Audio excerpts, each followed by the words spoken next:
Hormuz पर Iran और Oman के बीच फाइनल एग्रीमेंट से ठीक पहले यूएस नेवी ने हॉर्मुज में अपनी अब तक की सबसे बड़ी महाघेराबंदी शुरू कर दी है।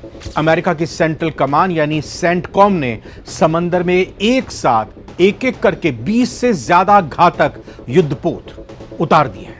अमेरिकी नौसेना ने अब तक 55 कॉमर्शियल कार्गोज और तेल टैंकर जहाजों का रास्ता भी मोड़ दिया है। कह दिया है कि दूसरे रास्ते से जाइए, यहां पर अभी आपके लिए इजाजत नहीं है, हमारा ब्लॉकेड लागू है। 2 जहाजों को अपने कब्जे में ले लिया है और 2 को बेअसर कर दिया है। लेकिन दूसरी तरफ ईरान के तेवर रत्ती भर भी ढीले नहीं पड़े हैं। अमेरिका के इस एक्शन के बाद भी अमेरिका की इस विशाल समुद्री घेराबंदी के बीच ईरानी सेना के जमीनी बलों के कमांडर ब्रिगेडियर जनरल अली जहांशाही ने अमेरिका को खुलेआम ललकारा है। जनरल जहांशाही ने अपनी सेना को सीधा आदेश देते हुए कहा, अगर कोई भी विदेशी या अमेरिकी सैनिक ईरान की पवित्र धरती पर पहला कदम भी रखता है तो उसका तुरंत पैर काट दिया जाएगा, सिर के बदले सिर कलम कर दिया जाएगा। आखिर अमेरिका ने अचानक 20 युद्धपोत यानी वॉरशिप्स क्यों तैनात कर दी हॉर्मुज में? ब्लॉकेड को बढ़ाने के पीछे क्या मंशा है? क्यों वॉशिंगटन, ईरान और ओमान के बीच हॉर्मुज को लेकर होने वाले गुप्त समझौते से ट्रंप थर-थर कांप रहे हैं? और 55 जहाजों के रास्ते बदल दिए जाने की इस कार्रवाई का वैश्विक अर्थव्यवस्था और तेल कीमतों पर क्या असर पड़ने वाला है? क्या ईरान अमेरिका में बातचीत और शांति की संभावनाएं बढ़ गई हैं या फिर हालात और बिगड़ने वाले हैं? जानेंगे सारी खबरें। नमस्कार, सारी दुनिया का वक्त, नवभारत टाइम्स आप देख रहे हैं। मैं रविंद्र सिंह आपके साथ। सबसे पहले समझिए कि समंदर में इस वक्त अमेरिका कर क्या रहा है। अमेरिकी सेना के सेंट्रल कमान यूएस सेंटकॉम ने अपने ऑफिशियल एक्स हैंडल पर बाकायदा तस्वीरें शेयर करते हुए इस महाऑपरेशन की पुष्टि की है। सेंटकॉम ने जानकारी दी है कि अमेरिकी नौसेना का guided missile destroyer USS Ross DDG-71 और दुनिया का सबसे खतरनाक aircraft carrier USS Abraham Lincoln CVN-72 इस वक्त मिडिल ईस्ट में मुस्तैद है। यूएसएस अब्राहम लिंकन के फ्लाइट डेक पर FA-18E सुपर हॉर्नेट लड़ाकू विमान लगातार उड़ान भर रहे हैं और उनका मेंटेनेंस चल रहा है। अब सवाल ये उठता है कि हॉर्मुज में 20 युद्धपोतों को उतारने का स्ट्रैटेजिक मतलब क्या है, सामरिक मकसद क्या है? एयर एंड नेवल डोमिनेंस, पूर्ण रूप से समुद्री वर्चस्व स्थापित करना। जी हां, 20 युद्धपोत कोई मामूली गश्त नहीं है। इसमें एयरक्राफ्ट कैरियर है, गाइडेड मिसाइल डिस्ट्रॉयर है, फ्रिगेट है, न्यूक्लियर सबमरीन शामिल होती हैं। इसका सीधा मतलब यह हुआ कि अमेरिका ने हॉर्मुज की खाड़ी के पूरे आसमान और सतह पर अपना रडार और मिसाइल कवर फैला दिया है।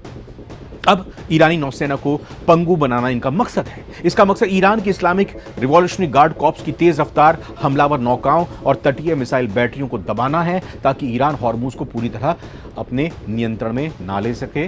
और तीसरी बात ये कि साइकोलॉजिकल वॉरफेयर भी यहां पर अमेरिका एक बार फिर से ईरान के साथ लड़ना चाहता है। पहले तो हारा है, क्या इस बार जीतेगा?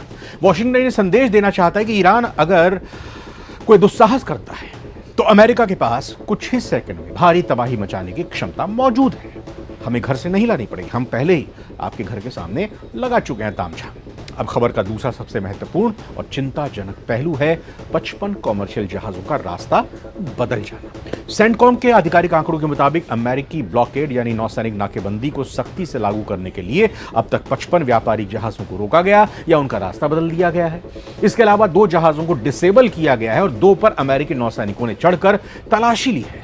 ये वो जहाज हैं जो कि ईरान की तरफ बढ़ रहे थे, ओमान से जा रहे थे, पीछे से सामान लेकर आ रहे थे, खाली अपना आगे बढ़ रहे थे ईरान की तरफ, स्ट्रेट ऑफ हॉर्मुज से निकलते हुए इनकी मंशा थी। लेकिन यहां तो ब्लॉकेड लगाया हुआ है इस तरफ अमेरिका ने। हालांकि अमेरिका का दावा है कि उसने 30 से ज्यादा मानवीय सहायता ले जाने वाले जहाजों को जाने की इजाजत दे दी। तो एक तरह से अमेरिका ने कह दिया कि भाई जो आम आदमी के लिए कुछ मानवीय मदद थी उसके लिए हमने रास्ता दे दिया है, उनको हमने नहीं रोका। अब आसान भाषा में, जी हां, आसान भाषा में समझिए कि 55 जहाजों के रास्ते बदलने का मतलब दुनिया के लिए, हमारे आपके लिए क्या है? ईरान की आर्थिक घेराबंदी करना है।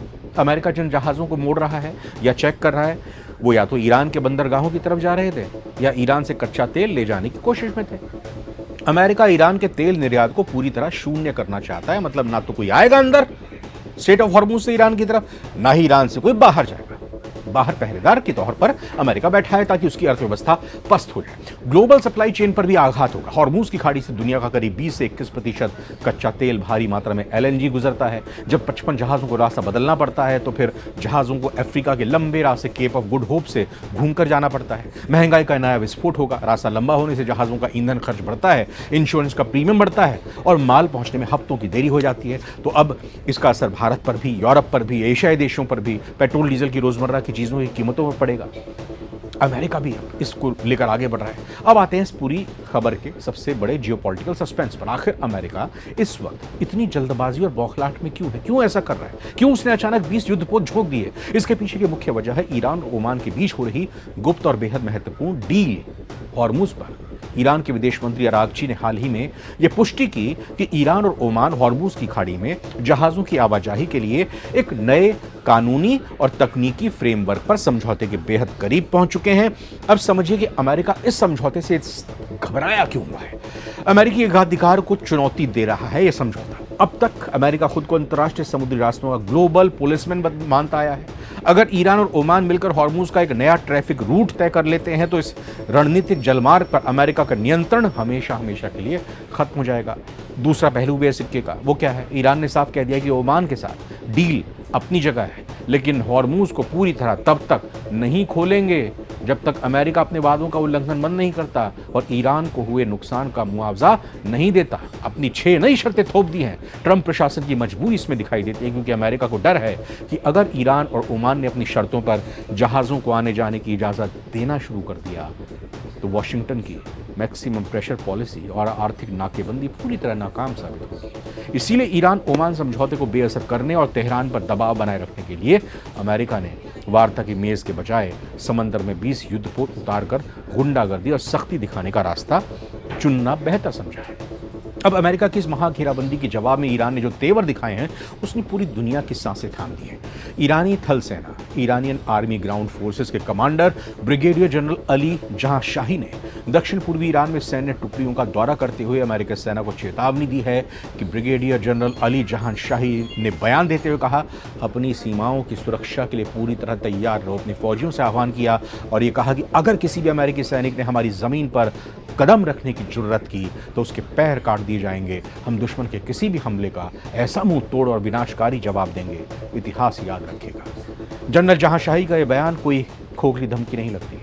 ईरान ने अपनी सीमा पर रैपिड रेस्पॉन्स यूनिट्स और स्पेशल फोर्सेस को हाई कॉम्बैट अलर्ट मोड में तैनात कर दिया है। ईरान का संदेश साफ है, अमेरिका भले ही समंदर में युद्धपोत तैनात कर ले, भले ही हवा में F-18 सुपर हॉर्नेट उड़ा ले, लेकिन अगर उसने ईरान की मुख्य भूमि के ऊपर कोई ज़मीनी हमला करने या घुसपैठ करने की कोशिश की तो उसे एक लंबे और खूनी दलदल का सामना करना पड़ेगा। ईरान के पास हज़ारों एंटी शिप बैलिस्टिक मिसाइलें, अंडरग्राउंड ड्रोन सिटीज़ और तटीय मिसाइल नेटवर्क मौजूद है जो अमेरिकी जहाज़ों को सेकंड्स में निशाना बना सकते हैं। कुल मिलाकर स्थिति यही है, हॉर्मुज की खाड़ी इस वक्त बारूद का ढेर बन चुकी है जहां सिर्फ एक चिंगारी पूरे मिडिल ईस्ट को थर्ड वर्ल्ड वॉर के आग में धकेल सकती है। एक तरफ अमेरिका 20 युद्धपोतों के दम पर दादागिरी और नाकेबंदी कायम रखना चाहता है, दूसरी तरफ ईरान अपनी संप्रभुता से समझौता ना करने और अमेरिकी सैनिकों को पैर काटने की कसम खा चुका है।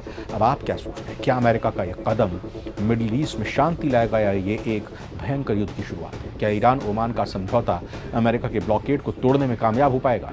अपनी राय नीचे कमेंट्स में जरूर शेयर करें। नमस्कार।